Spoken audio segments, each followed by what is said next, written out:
wanted to hop on here just for a quick second and talk about something in the book of Romans, Romans 7.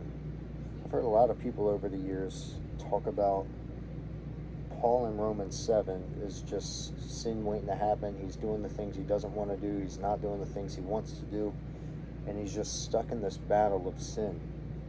And I want to go over this and kind of give you a different perspective of what Paul is actually saying here.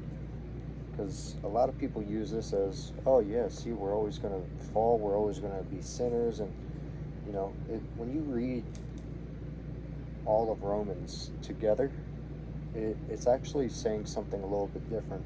Bear with me for a second.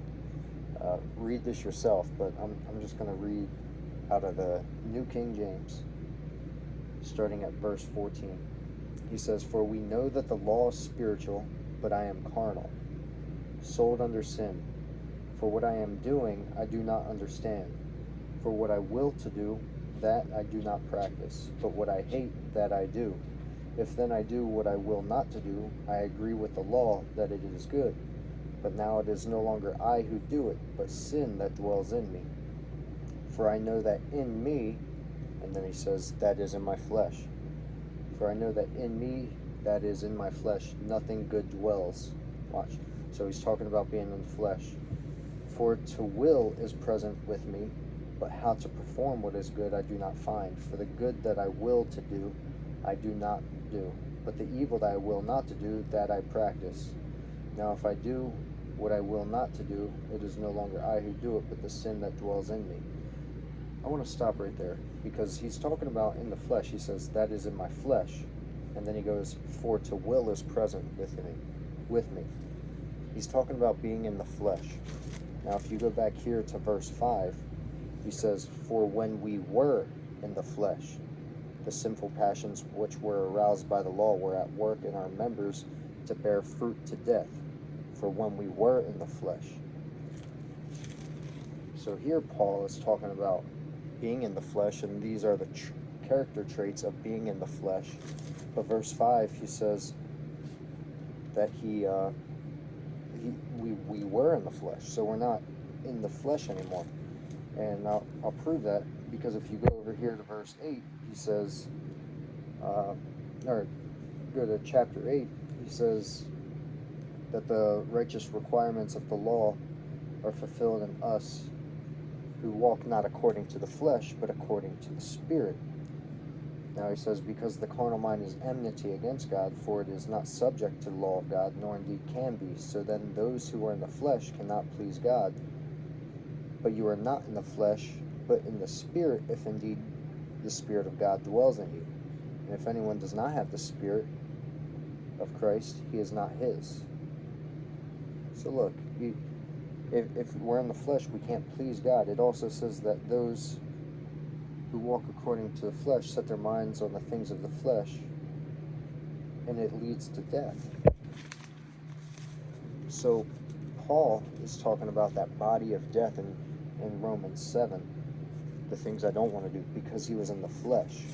See, we have righteousness. We're not trying to fulfill the law. We believe what Jesus has done. He's washed us clean. Watch this. In Galatians 3, he says, "This I want you to learn from you. Did you receive the Spirit by the works of the law, or by the hearing of faith? Are you so foolish, having begun in the Spirit, are you now being made perfect by the flesh? Have you suffered so many things in vain, if indeed it was in vain? Therefore he who supplies the Spirit to you and works miracles among you, does he do it by the works of the law, or by the hearing of faith?" So over here, those who live according to the flesh, they can't please God. They can't please God. They won't be justified. But that no one is justified by the law in the sight of God, it is evident, for the just shall live by faith. Yet the law is not of faith, but the man who does them shall live by them. See, everyone is cursed if they try and fulfill the law. That's what he says. "For as many as are of works of the law are under the curse, for it is written, Cursed is everyone who does not continue in all things which are written in the book." So they're trying to be perfected in the flesh, right? So Paul's talking about trying to follow the law in his flesh, which we cannot do. That's why Christ had to fulfill the law. So that's why you see in Romans 8, therefore there is now no condemnation to those who are in Christ Jesus, who do not walk according to the flesh, but according to the Spirit. See, if we're walking according to the Spirit, we'll have our minds set on the things of the Spirit. How does this look? See, Romans 6 says to consider yourself dead indeed to sin and alive to God in Christ, right? So we have a new identity. It's no longer us who live, but Christ who lives in us. So we have to wake up and we have to put off that sinful nature. That's not trying not to sin, because that's walking according to the flesh. It's actually by being obedient and presenting your members as slaves to righteousness. What's he say? For just as you presented your members as slaves of uncleanness and of lawlessness, leading to more lawlessness, so now present your members as slaves of righteousness for holiness. For when you were slaves of sin, you were free in regard to righteousness. What fruit then did you have in the things you are now ashamed? For the end of those things is death, but having been set free from sin, and having been become slaves of God, you have your fruit to holiness, and the end is everlasting life. You have your fruit to holiness when you present your members as slaves of righteousness, no longer slaves of sin. Wake up, see yourself through the finished work of the cross, seeing that he's made you holy, blameless, and perfect, believing on him and trusting in him because he removes our sin. So when I wake up and see myself through that every day, and no longer looking at this thing, I no longer want to live that sinful nature. I do my best to not sin, but my goal is to not sin. My goal is to believe and trust in the work that he has done, to change me, to make me a brand new creation. But now we have been delivered from the law, having died to what we were held by, so that we should serve in the newness of the Spirit and not in the oldness of the letter. See, but sin, taking opportunity by the commandment, produced in me all manner of evil. For apart from the law, sin was dead. I was alive once without the law, but then when the commandment came, sin revived and I died. And the commandment which was to bring life, I found to bring death. For the sin taking occasion by the commandment deceived me, and by it killed me. Therefore the law is holy, and the commandment holy and just and good. Has then what is good become death to me? Certainly not. But sin, that it might appear sin, was producing death in me through what is good, so that sin through the commandment might become exceedingly sinful. See, the law is good.